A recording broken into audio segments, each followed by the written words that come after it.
guys, and welcome back to Teal House Farm. I thought I would do a quick video today, talk about saving money in the kitchen. So here's 10 things that I do that save me a decent amount of money cumulative over time. And some of these are pretty easy changes, and these are things I have done for years.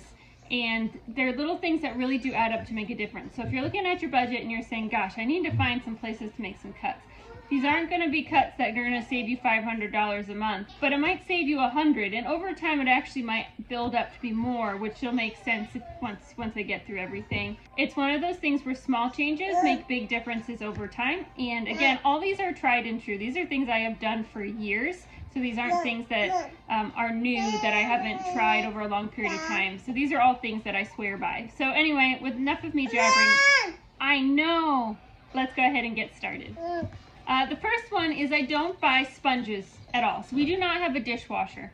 All the washing is done by hand. I felt like previously I would spend so much money on sponges because washing dishes for a family of 9, they just get gross real fast and they get worn out real fast. It's a lot of dishes. So the last 4 years I have only used reusable things, and they are not sponges, because I have found that even the reusable eco type sponges, they get stinky, where the cleaning instructions are to put them in a dishwasher, which totally defeats the purpose if you don't have a dishwasher.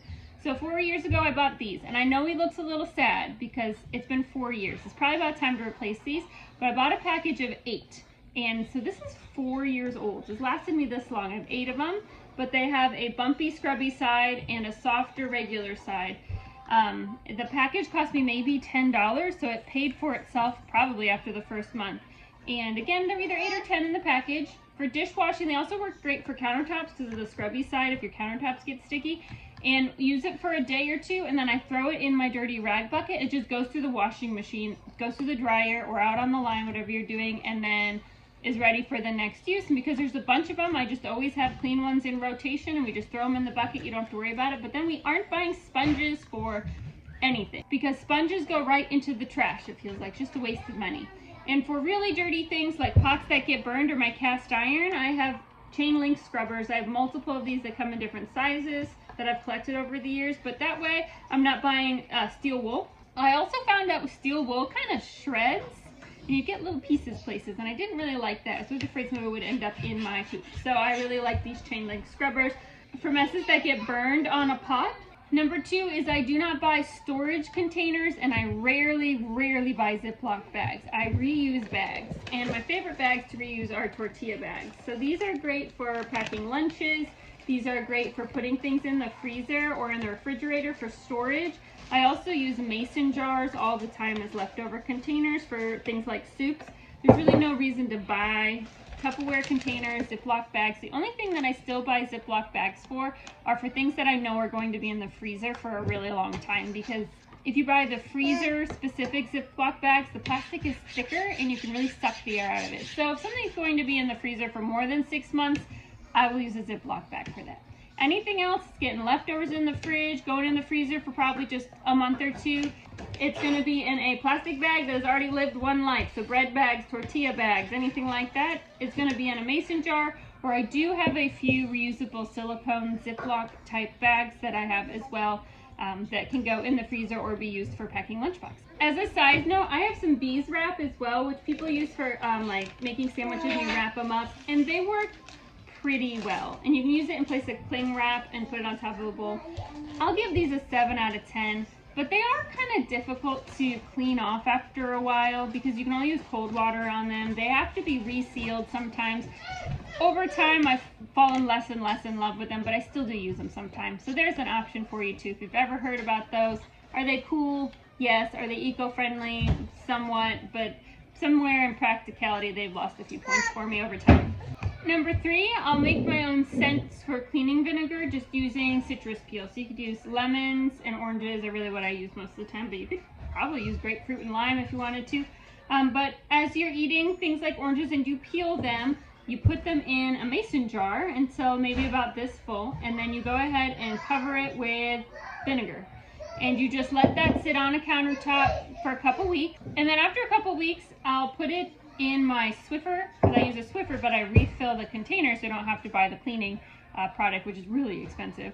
And then I'll top it off with some distilled water to kind of dilute it just a little bit, and you get a real decent clean. And you could put this also in just like a spray bottle and use it. Now, I am still a bleach user when the kids are sick. I think there are certain viruses and bugs that need to die a very quick, hard death, but for just general cleaning, this works really well, and it saves a lot of money over buying commercial cleaners. And also, if you have like scent sensitivities, like I'm really sensitive to strong smells, they give me headaches, and so this is a lot better than a lot of those commercial cleaners that have really strong smells. The next ones are things that save you some time and money, and they use your freezer. So you'll need a little extra freezer space for this, but it is worth it if you already have a secondary freezer, because it's going to save you time and money in the long haul.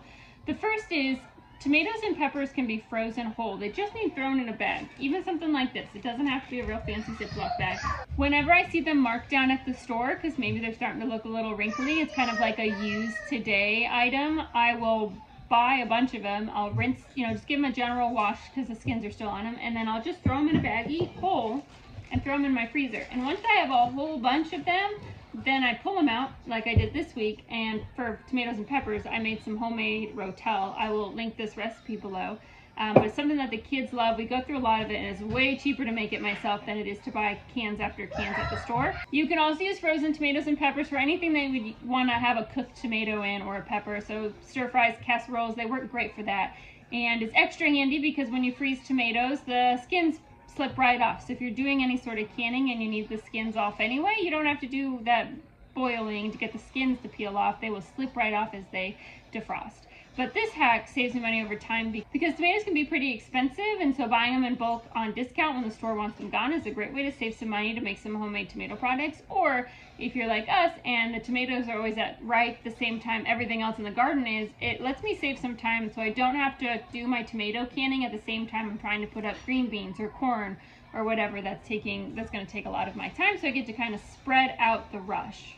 Freezing eggs in pairs is something people often don't think about, and you don't have to raise chickens to get value out of this. The fact is that egg prices can be really volatile. We've seen that a lot, right? And as soon as the prices come down, everybody forgets about what it was like when eggs were $7 or $10 a dozen, and they move on with their cheap eggs, and then all of a sudden there's another bird flu, another supply chain issue, and eggs are back up again, and everybody panics. I love to freeze eggs.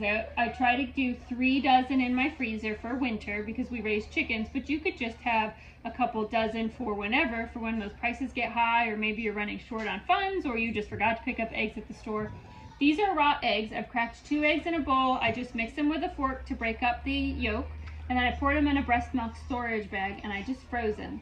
And I keep them like this. I do 2 because most baked goods recipes ask for 2 eggs. To defrost it, I'll put it in the fridge overnight, or you can put it in a bowl of warm water for about 20 minutes, and then they're ready to be used just like fresh eggs. You can make egg casseroles, you can make omelets, you can put them in baked goods for baking, but they're always nice to have on hand because eggs are kind of a staple in the American diet, but the prices can really fluctuate, and that way you're protected for a little bit.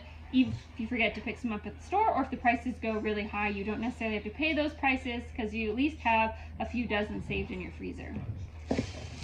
I also am a huge fan of, as I said before, discount shelves, and most breads and baked goods freeze extremely well. So when I see a really good price, like these are 27 cents, I'll pick up a bunch. My general rule is I never take more than half of what's there. I don't want to be a hoarder. I know other people need items, but I do have a lot of people to freeze. And so if I can get some French bread from Walmart here for 27 cents a loaf, I can just throw them in the freezer in the packaging they're already in. They do well in the freezer for 4 or 5 months before you have any sort of freezer burn issues, and then I can just pull them out, and one night when we're in a hurry, you can make French bread pizzas for dinner or garlic bread to go with some spaghetti, and it's really cheap. Making your own bread is cheap, and I do that a lot too, but it's not 27 cents cheap, and even if it was, it's very time consuming, so it's always really nice to have things like breads stocked in your freezer pantry so that you can just pull it out when you need it. The next is flour storage. People don't often think about this. Flour is a lot cheaper to buy in large quantities, but then people aren't sure quite how to store it because flour bags aren't really meant to stand up well in the pantry, and then you make a huge mess. So I store flour in 5-gallon food grade buckets, which you can buy at any sort of farm store. Shelf life, if it's a refined flour, is usually about 12 months. It's a lot of time to go through a lot of flour, and a 5-gallon bucket holds about 20 pounds of flour. And so I will buy in bulk and store it in those buckets, and that saves me a considerable amount of money over time, and it makes making baked goods and breads and things at home much more cost effective, because if you're buying your flour in smaller bags, the price difference will make a significant difference over the course of a year. Also, for cleaning, I do not buy paper towels, or I buy them extremely rarely. The only thing I buy paper towels for is if I'm doing something that's very greasy, like rendering lard or rendering tallow, and then just buy paper towels. Save yourself a whole lot of trouble. But other than that, for my daily life, I don't buy paper towels. We go through them way too fast. They're too expensive. They go right in the trash. So it's like putting money in the trash can. So we use cleaning rags. And the bucket's almost empty because they're all in my dryer. These are mostly made up of like bath towels that have started to fray. And so I've cut them into squares and use them for cleaning rags. Old t-shirts. I don't buy special rags for cleaning rags. And then we use them for cleaning up everything. And I just have a bucket, and rags get thrown in the bucket. When the bucket's full, like it was this morning, it goes in the wash in a super hot wash. I use my own homemade laundry soap, which I've been using for over a decade, and it gives them a nice clean. Then they either get hung outside to dry, or today they're in the dryer because it might rain, and then they're ready to go for the next round, and there's no reason to buy a lot of disposable products. All right, 2 more to go.